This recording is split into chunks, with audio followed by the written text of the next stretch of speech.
बहनों और भाइयों, अयोध्या का राम जन्मभूमि आंदोलन का इतिहास गोना का हर व्यक्ति भी गौरवान्वित होगा।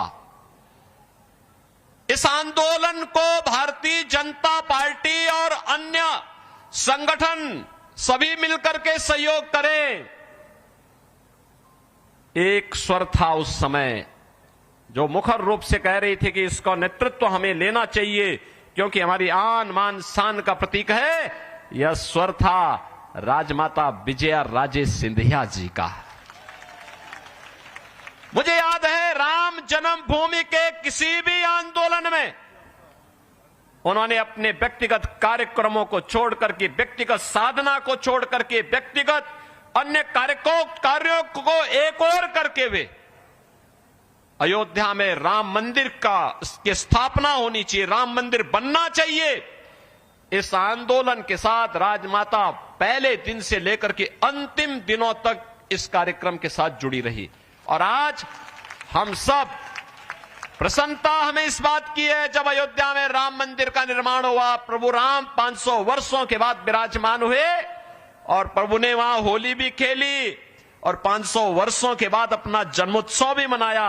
तो सचमुच सचमुच राजमाता आज हमारे बीच में नहीं, लेकिन राजमाता की आत्मा को असीम शांति प्राप्त हुई होगी कि जो हमारा सपना था वो सपना आज हमारी वर्तमान पीढ़ी साकार कर रही है। उनका अत्यंत सानिध्य प्राप्त होता था। कितना वात्सल्य था उनके मन में, देश के लिए, समाज के लिए, जनता जनार्दन के लिए। सचमुच राजमाता थी।